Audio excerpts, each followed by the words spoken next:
Okay, so I'd like to introduce Ann Wright, who was a colonel in the United States Army.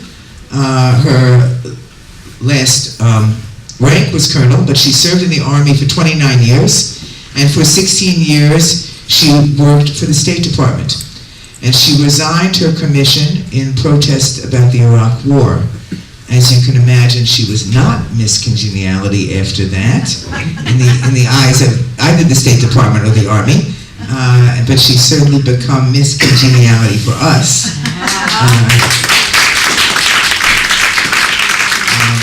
Having her presence as part of the action last April was very meaningful. And Ann is going to come and speak to us a bit. And I don't know what's happening with this. I think it's good. Thank you, Ray. Well, thank you very much, Ray. And it's a pleasure to be back in Syracuse. In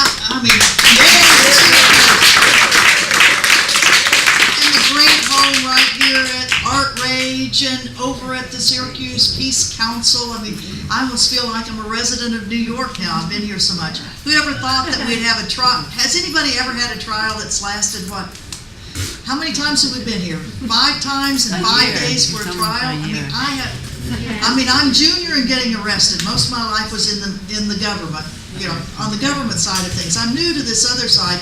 Many of you all who have been doing this for decades, you all know. Has anybody seen a trial that's lasted this long? Yes. Oh, yeah. Oh, yes. Oh, yeah. Years. Well, I am proud and honored to be a part of the Hancock 38. It is a great pleasure to be able, as a citizen, to be able to express one's displeasure with government policies. Resignation was one thing, 8 years, 9 years, almost 10 years ago.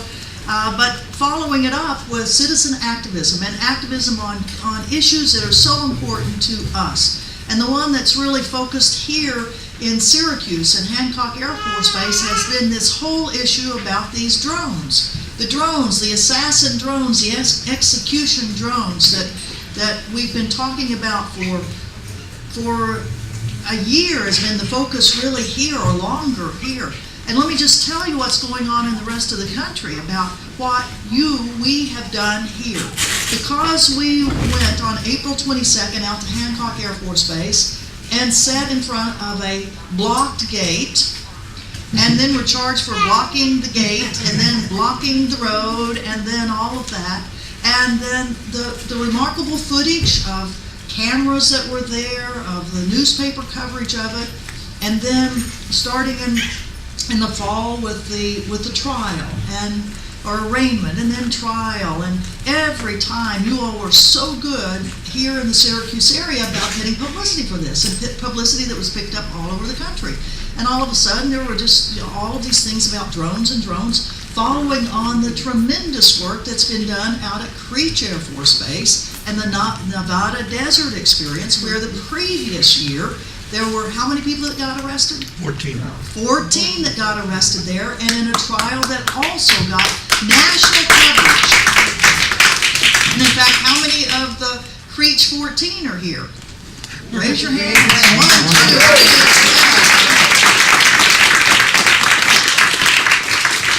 Well, this citizen activism is really paying off. Our fellow citizens around the country are hearing what we are doing in the arrests. They're reading more and more every day. There are articles in all sorts of newspapers about drones, and people are looking at it. I just came from an 8-day speaking tour in the state of Missouri. Now, who thinks that you really could speak for 8 days in Missouri? There are great citizen activist groups that are there, from Kansas City to Springfield to Columbia, Fulton, St. Louis. I just flew from St. Louis, Missouri this morning. And citizens who are concerned there. And the reason I went to Missouri was because of what we had done here at Hancock, what had been done at Creech. There was a lady that I met at Occupy D.C. from Missouri, who said, I've heard we have drones at Whiteman Air Force Base, and I think we need to do something in Missouri about those. So would you come and speak about drones and U.S. foreign policy? So Okay, fine, I'll do that. So we started out last Sunday in Kansas City. Kansas City, a hotbed of activity there. I mean, one of 3 nuclear plants. 32 years the United States has not had any new nuclear facilities. And what are we doing now under the Obama administration? We now have 3 plants that are under construction for more nuke weapons. So the people of Kansas City have been challenging that in their own community.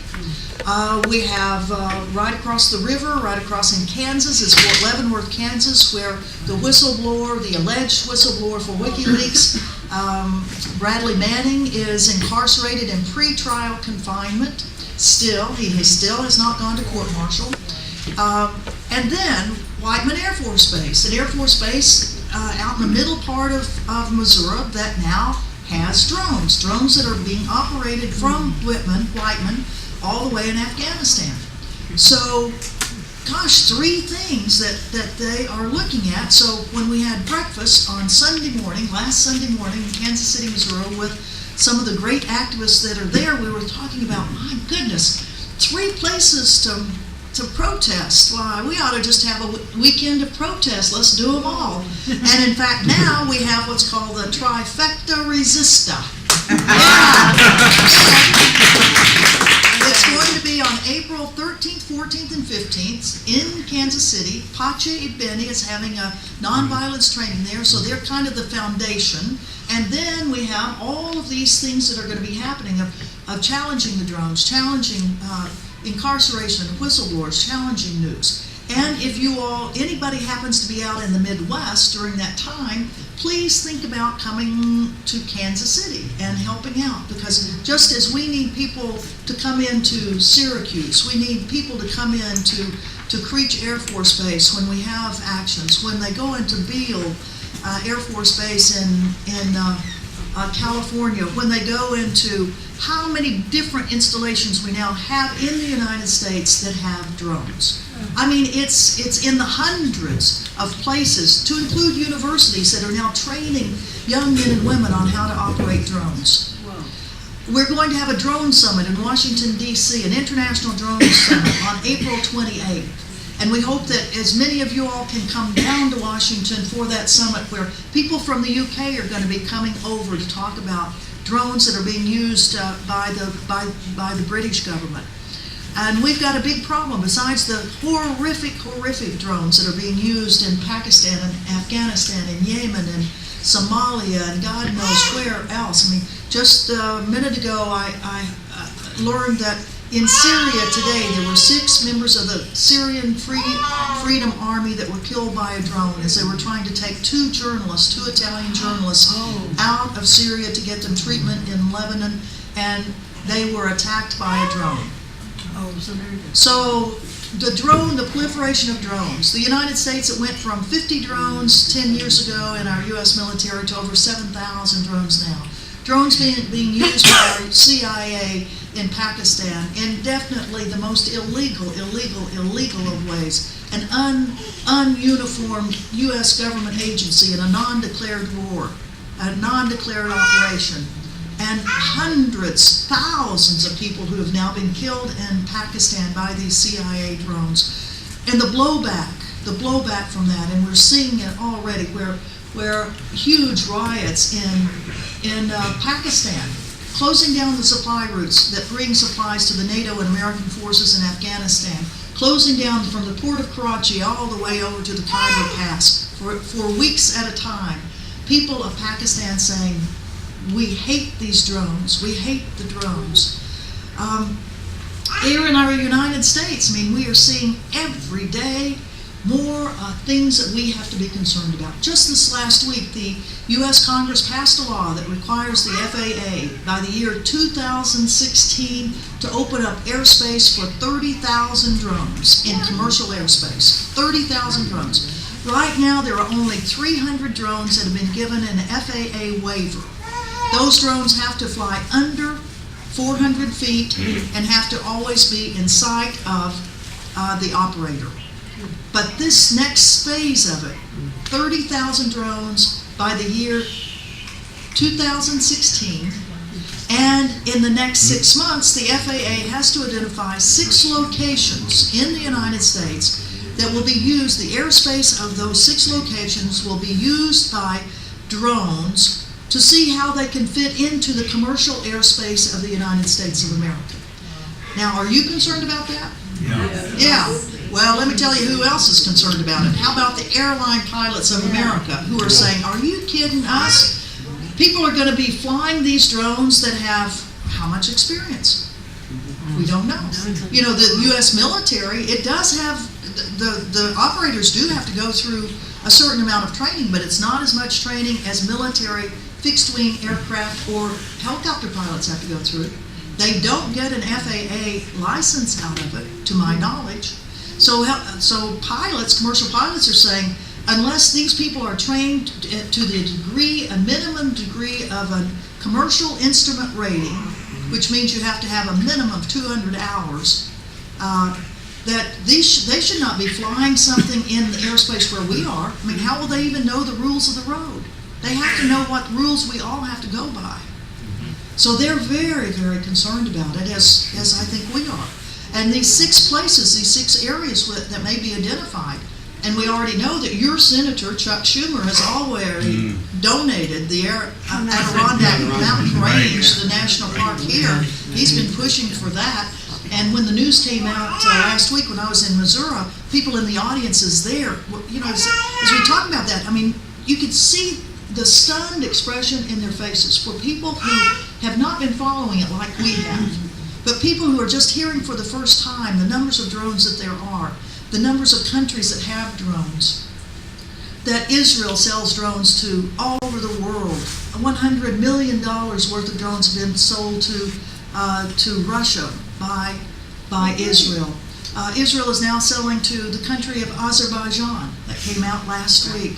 The United States, do we sell drones to anyone? Well, China has its own drones now. China has 25 different prototypes of drones that they are now developing. Gosh, these drones that Israel. How many times a week are drones used in Gaza? Flying over Gaza 24 hours a day, as the United States flies over Afghanistan 24 hours a day, as the CIA flies over Pakistan 24 hours a day, as 3 Americans have been assassinated in Yemen. American citizens targeted by our own country, by a special citizen committee, and must be sitting in the White House to identify Americans that don't deserve a trial. They only deserve to be accused of talking trash against the United States. I mean, what was al-Awlaki accused of? He was accused of inciting people to hate the United States. And what was he talking about? He was talking about policies of the United States. He was talking about the use of military weapons on other people. And there were other people that took action on it. The blowback from these sort of things. But the U.S. government says, no, we will not take that from an American citizen, and we will assassinate him. And 3 times they went after him, and the 3rd time they got him. And also an American citizen, Sami Khalidi, a journalist, an American Yemeni journalist that happened to be with him. And 2 weeks later, al-Awlaki's son, 16 years old, assassinated by the United States of America. And just to finish up here, as we see that our government, our law enforcement agencies are now wanting these drones. In fact, Miami already has a drone. Houston has a drone. Syracuse, New York, are they going to get a $20,000 drone, a $55,000 drone, and say, well, it's cheaper than a patrol car? Come on, let's get a drone out there. We can surveil everybody. I mean, we don't have to. They can surveil. Yeah, I mean, is it as easy as just putting a camera up on a traffic light, or shall we get some of these smaller little drones? I mean, drones that are the little hummingbirds that can fly through your window. Oh my goodness, an open window, no screen on it. Oh, here comes something, goes down the stairway, goes in here, comes back out. Do we need a search warrant for something like that? I mean, all of these questions that we are the front end of this thing. We are the ones that know so much more about the drones. I'll tell you, the audiences that I talked to in Missouri, they were stunned. I mean, their faces were just going, Are you kidding? This could not be happening in our country. What this means about the degradation of our own civil liberties by these drones, much less the murder and assassination of thousands of people throughout the world. So, being here in Syracuse yet one more time, right here in the middle of the winter, it is a thrilling place to be. To be here with you all, 37 other people